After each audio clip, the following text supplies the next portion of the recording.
Then. Hello, ladies and gentlemen. My name is Joe Szymanski, and thank you for listening in today with Elections Daily. This is the start of my Virginia 2021 interview series, and the first candidate we have with me today is one of the Democratic candidates running for the Lieutenant Governor's nomination.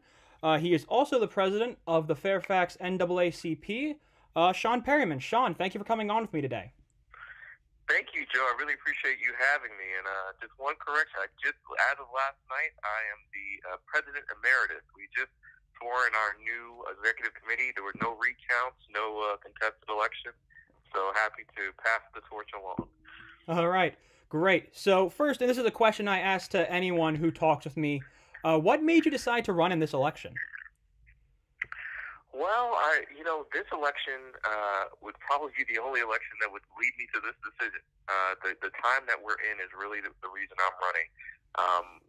I, as the leader of the NAACP, got to see firsthand how this pandemic impacted so many communities, especially our Black and Brown communities, wiping out small businesses, obviously people dying.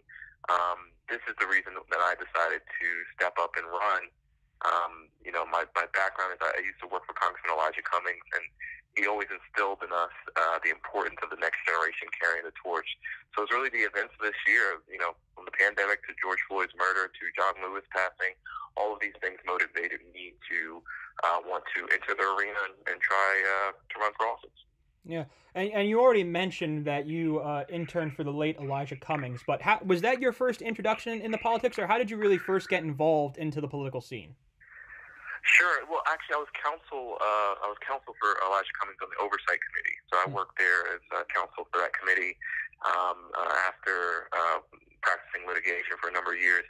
But my first introduction, I would say, to politics was probably my first internship in college, which was for the mayor's office. It was actually Mayor Bloomberg in New York. So that was my kind of worked in the Office of Immigrant Affairs and worked with that comms team there and doing some policy stuff. And that was my first introduction to the world of politics. Okay. So, like we've already said, you now officially used to be the president of the Fairfax NAACP, but how much has your work as the president of the Fairfax NAACP affected how you've viewed public service, and not only that, but your own commitment to public service? Yeah, it had a huge, monumental impact on my view of that.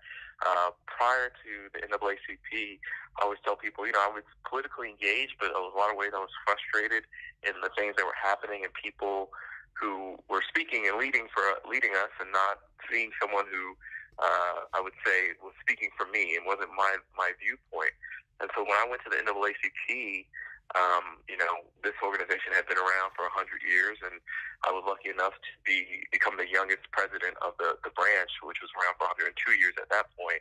And I worked in the community. I grew it from 300 members to 1,300 members in the course of a year and a half.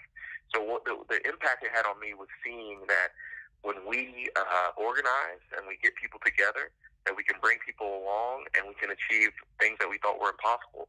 Right here in Virginia, one of the things they said we would never be able to do, there was a Robert E. Lee High School, and the Fairfax NAACP led the charge under my leadership to change that from Robert E. Lee to John Lewis High School, and we got that done. And we had numerous other successes, so it really informed how I look at organizing and power and politics and what we could accomplish. Okay. And this is something you've also already touched on, but the events of this past summer, the murders of George Floyd and Breonna Taylor, this resurgence of the Black Lives Matter movement, and the talk around reforming the police, the funding police, and all the rhetoric that goes along with that. How much will reforming the police in Virginia be part of your plan if you are elected lieutenant governor? I would say it would be a major policy agenda that I would want to push forward to the statewide level.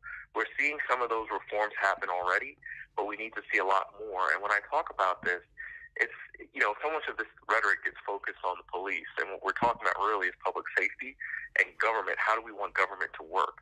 So I think anyone can agree, whether you're Republican, Democrat, or other, that you want transparency and accountability in government. That's a basic value that we can all agree to. But when we look at our police forces locally across the nation, we don't see that transparency. We don't see that accountability.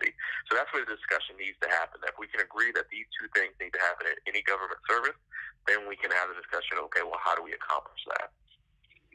Okay. So, changing topics a little bit, COVID-19 and the pandemic has been a hit on campaigns all across the nation. We saw that in 2020. We saw it in the results. But how has your campaign been dealing with the limitations that come from working and campaigning in a pandemic? Yeah. Well, I think anyone you speak to would tell you it's extremely difficult. This is probably one of the most difficult times to run a campaign because you can't get in front of people. There's not as many events where you can meet folks and let them know what your vision and your message is. In some ways, you're saving some money on gas. You're not going across the state as much as you would, but you are meeting with people virtually, which is a good thing. It definitely makes it difficult. So, I mean, the way we're dealing with it, we're trying to be nimble, and I think that will, for a campaign for this year especially, the campaign that can adapt to this environment will be the one that can win. And so, we're working remotely, we're looking at our digital presence, and we're thinking, long term, how do we make sure we have a message that's out there and resonates, and a lot of that's going to be digital, but a lot of that's going to be getting creative in our outreach as well. Okay, and kind of staying on the issue of the pandemic, so many small businesses have been crippled or have been forced to close in the past 9 months since all of this really kind of kicked into gear.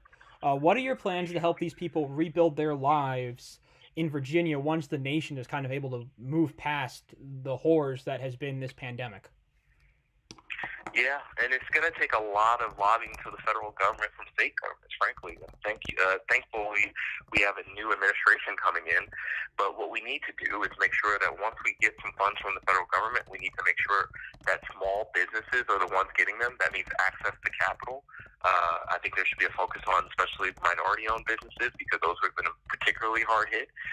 But then also what I've been frustrated with at the state level is that the guidance has been sort of non-existent in the sense that 1 week a company or business may be shut down. They have to wait to see what their region is doing. It's been sort of a patchwork approach to this.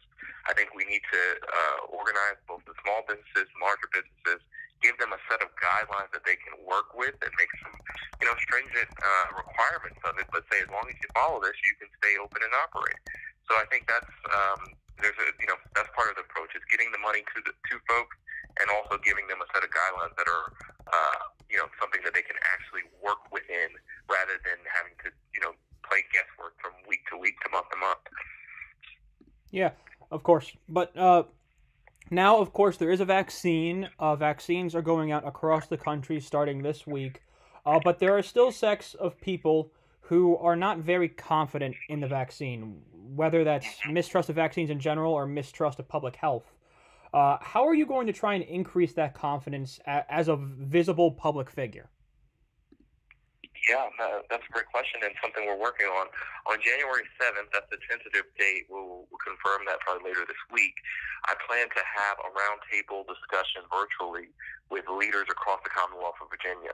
So as the president of the largest NAACP chapter here in the state, I come from a community that is often skeptical of vaccines and doctors, and rightfully so if you look at the history of what was done to the Black community by the medical community here in America.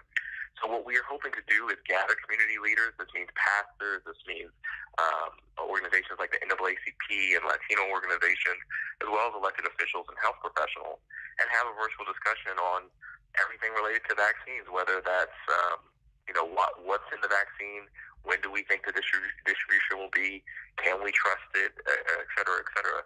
I think it's going to take leaders like myself who have worked in these communities to sit down and say, look, your skepticism is not invalid.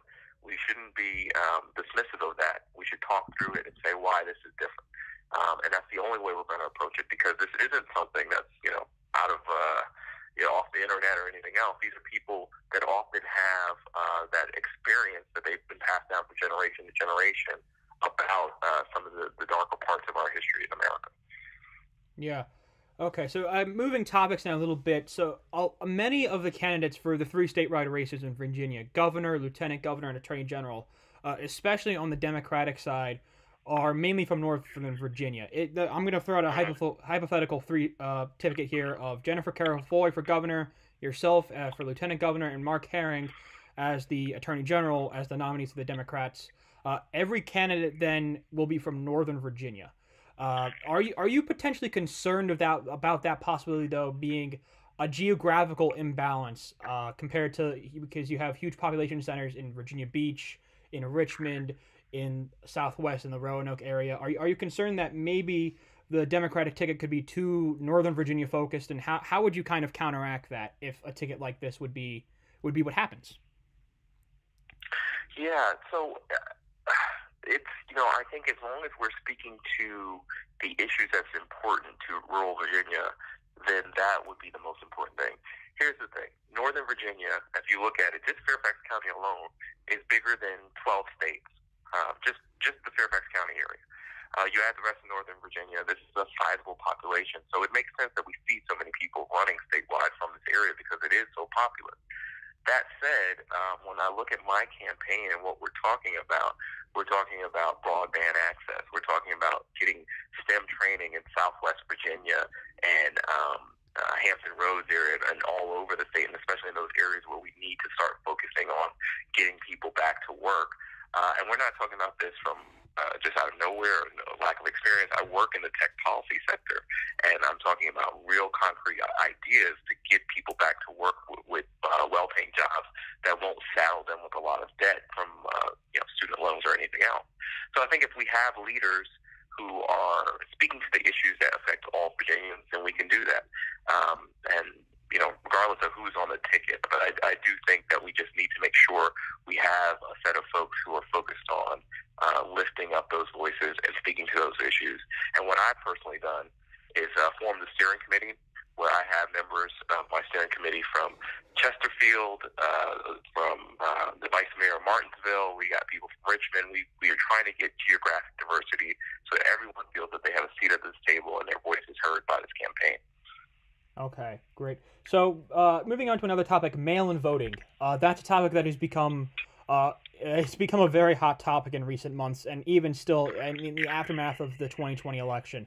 So, I want to know, what's your position on mail-in ballots in Virginia, and how should the state go about changing the way it votes? Yeah, I think that mail-in ballots in Virginia, they're acceptable. The president himself uses mail-in balloting, and what I think generally, just as a value statement, and this informs the way I look at policy as it relates to voting, we need to provide more access to the ballot, not less.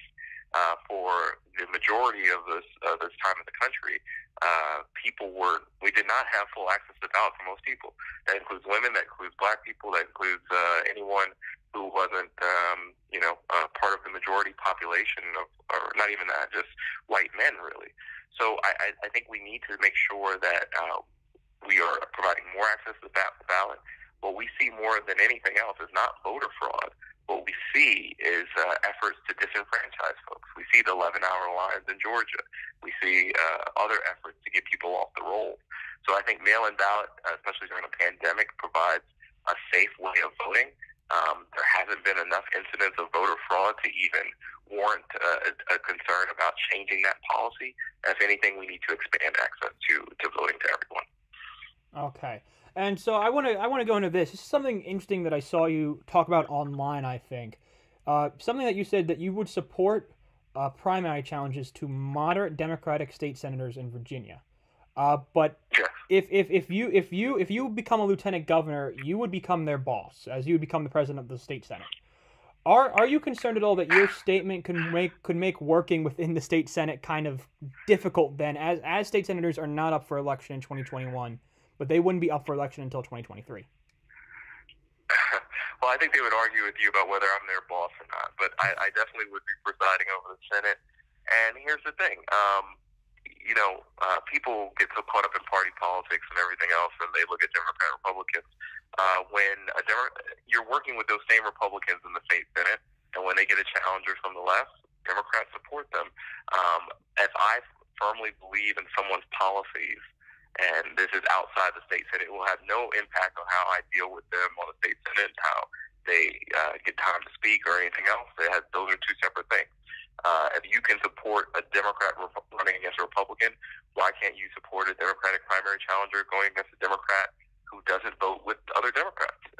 At the end of the day, we are here to accomplish certain legislative priorities. If someone is not aligned with that, I have no problem supporting someone who would be better aligned both with the part of the state that they're from, as well as what I believe to be the priorities that are going to help more people here in Virginia.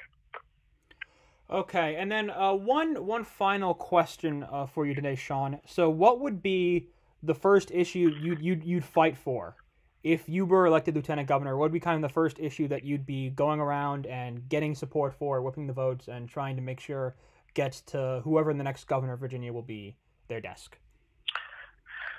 Oh, well, it's hard to say that a direct answer to that, just because we are living through so much uncertainty. It depends on how far we are along with the vaccine and the economic recovery, and also what happens in this upcoming legislative session, which will be just about a month from now. So if it doesn't get done in this session, I would say my top priority would be legalizing cannabis in an equitable way, because I believe this is a way to get people back to work. I believe this is a way to keep people out of the criminal justice system. And also, part of that, we would want to expunge the records. So this is a huge, racial justice, economic issue across the board of cannabis legalization. But if it happens in this session, obviously it would be another priority. I would say right up there with that would be broadband access. We need an infrastructure project that would get people back to work, but this is to prevent what we saw during this pandemic, where so many Virginians were left out because they don't have reliable internet. And that means left out from education, from job opportunities, even from health care. If you're a rural Virginian and so many hospitals are being shut down in rural Virginia, if you don't have access to telehealth, sometimes you don't have access to health care at all. So it would either be legalization or broadband access, depending on the climate that I came into office in. Okay. Well, Sean, I want to thank you very, very much for coming on with me today. I enjoyed it. I hope you did too. And I also want to thank everyone who will be listening in the future. I am Joe Szymanski. Thank you again for listening to Elections Daily. Sean, I want to thank you again. Ladies and gentlemen, Sean Perryman. He is one of the Democratic candidates for Lieutenant Governor of Virginia. Thank you so much for coming on with me today. Thank you, Joe. I really appreciate it. And your listeners can follow me at perrymanforvirginia.com. All right. Got it, man. Thank you very much. Have a great rest of your day, and stay safe in the snowy weather that we're experiencing this Wednesday. All right. You take care.